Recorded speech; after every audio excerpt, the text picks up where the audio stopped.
Hello and welcome back to another video on the Wrestle Debate and to another edition of NXT Out of 10. Now I think it's fair to say NXT has been going on quite nicely recently. Ever since the Wednesday Night War has ended, it's been going along quite nicely, and we've got another big show today with Finn Balor versus Karrion Kross main eventing, so let's get straight into it. Starting off with Shotzi Blackheart and Ember Moon versus Raquel Gonzalez and Dakota Kai. Gonzalez countered the speedy offense of Moon and Blackheart with her unmatched brute force early on, before Moon eventually landed a few near falls on Gonzalez, but was caught a mid-crossbody. Gonzalez tagged out before slamming Moon, and Dakota Kai followed him with a leaping double foot stomp. Moon made it to her partner, and Blackheart caught Kai with a reverse singlet before hitting the running senton in the ropes. The Tank Girls of NXT then hit Kai with an elbow drop standing moonsault combination to get in control, but Dakota managed to kick out. Blackheart locked Kai in the Texas Cloverleaf.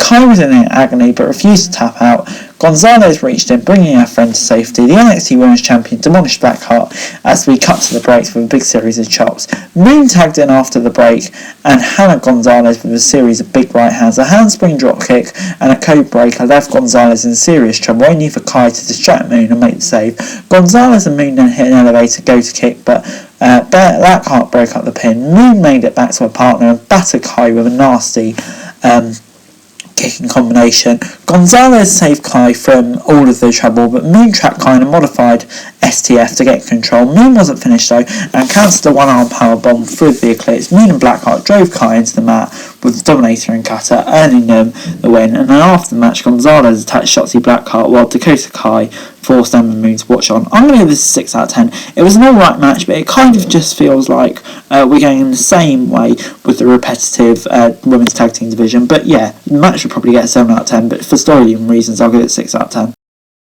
Former NXT champion Tommaso Ciampa and Timothy Thatcher cut a promo on GYV, claiming they were tied to this point. It was time to finish them once and for all, and once they beat them, they were going after MSK before we got Pete Dunne versus Bobby Fish. Pete Dunne was caught off guard by the fury of Bobby Fish early on. The tactical striker laid in significant shots on the body, but failed to keep the upper hand when Dunne clocked him with a forearm. Dunne kept out that pressure, laying in some kicks to the legs and beginning to tear Fish's shoulder. An arm breaker to the surgically repaired arm created a major weak point for Dunne to target.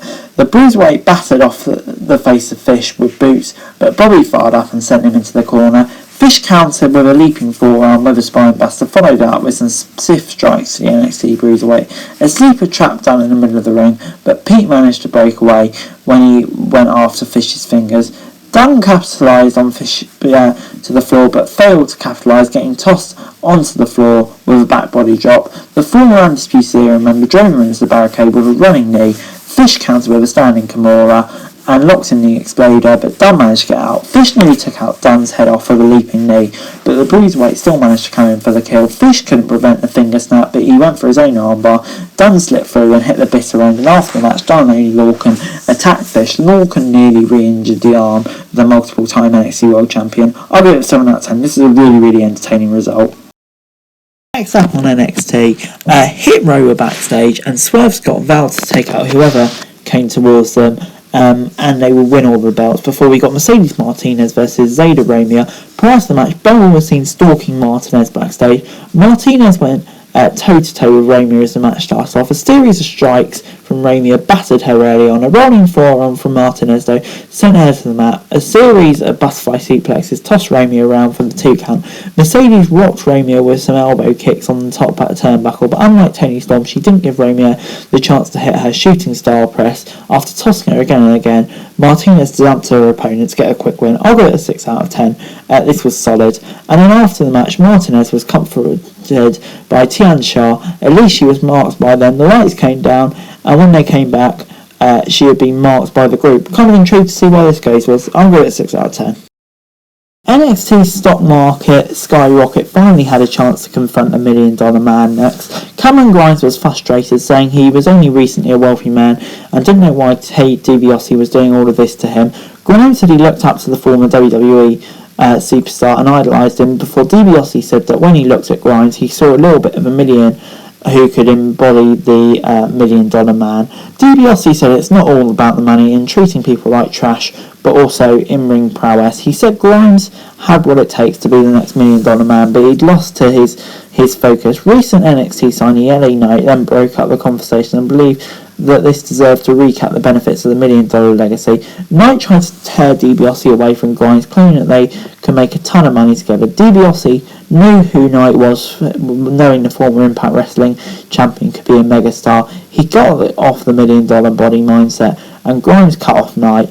Cameron was tired of talking and demanded Knight to get out of the ring before the NXT superstar could finish talking to DiBiase. Knight dropped him from behind, and the $1 million man laughed in his face. Yeah, to be honest, this is kind of really interesting story, and I'm interested to see where it's going. NXT Women's Champion Indy Hartwell was then trying to find Dexter Lumis backstage when she stumbled upon his art in the studio. He found various drawings of her heart being stabbed. After Indy said some hateful things about Lumis last week, the tortured artist of NXT was in a state of grieving. Could Index be saved? Who knows? Next up on NXT, we got Fang In versus Cora Jade. The former Taya Valkyrie made her own ring debut, and she bounced Cora Jade off the mat with her hair pull before talking trash to her opponent. In the corner, the running double knees cracked Jade in the back of the head. A running hip attack and another set of running knees nearly left Jade unconscious. Frankie Monet doubled her opponent over with a back kick to the gut. A knee lift and a clothesline dropped Jade. Monet talked a bit too much, and Jade fired up on the latest addition to the NXT Women's division. A tilt into the side Russian leg sweep drove Valkyrie headfirst into the mat. However, Loretta Locke could have her down with a serious spit-up powerbomb. After the road to Valhalla Grand Slam earned Monet her first win on NXT. I'll give it a 6 out of 10. It was a decent enough match. BYB then brushed aside Tommaso Ciampa and Timothy Thatcher's challenge, and they said they're better than that, and they're going after Legado del Fantasma, then the tag team championships, before Walter and Imperium explained why they tossed Wolf to the curb last week, claiming he was too weak to accomplish what they wanted. Next up, it's going to be Breezango. Before Bronson Reed came out, the new NXT North American champion said he was proud of everything he's achieved. He was told no quite a lot, but just proved his hard work and dedication could be a role model. Basically your usual babyface bullshit, before he was interrupted by Legado del Fantasma, and Santos said he wants to go over after a new prize. Reed then had to scratch and claw to hold the gold, but Santos Escobar was always the champion. The North American champion had the United States on it and Mexico as well. What about Canada? Asked Joaquin Wild. Escobar put him at leave, letting him know Canada didn't attack. Before they could attack Reed, MSK made the save, and it was announced that MSK will defend the tag team titles against Legado del Fantasma. Pete Dunne will battle Johnny Gargano and Carlo Rowley in a triple threat, with a winner going on to challenge for the NXT title in your house. Some weird decisions in there, but both of these matches should be entertaining. It was main event time. Karrion Kross versus Finn Balor. The former NXT champion locked up in a headlock early on. Kross easily shook off Balor's grasp, but a sliding drop kick to the knee forced Kross to escape to the floor. During the break, both men traded submission holds.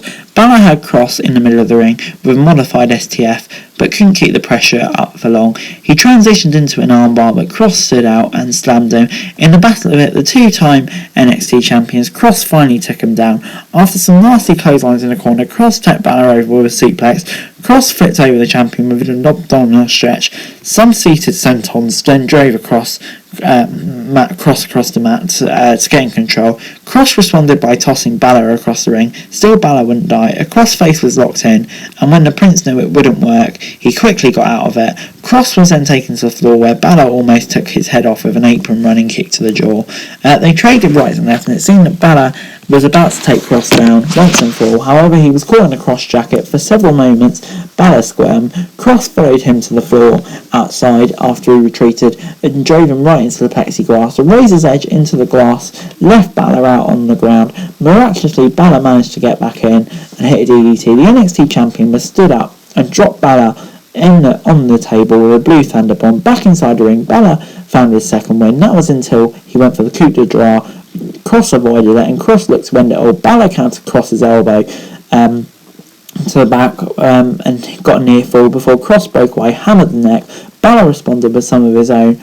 Cross tries to pull away, however he refused to die, and a devastating clothesline and forearm left Balor in a daze, and allowed Cross to get the cross jacket cinched in to get the win. The NXT champion dominated Balor once again, and yeah, this was just brilliant. 7 out of 10. Really, really loved the match, and I can't wait to see who Cross goes on to face next.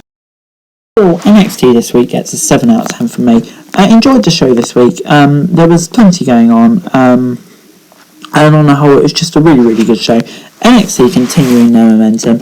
I know it's been a bit divisive this episode, but I thought it was really good. Several good matches here, and you can see the storylines developing. So yeah, 7 out of 10 from me. But anyway guys, that's it for the video. Thanks very much for watching. Remember to like, share, subscribe. Leave your thoughts, comments down below. Follow me on Twitter, link in the description below for daily wrestling news, and subscribe to my channel on the screen right now. That would be greatly appreciated. Thanks very much for watching. Peace!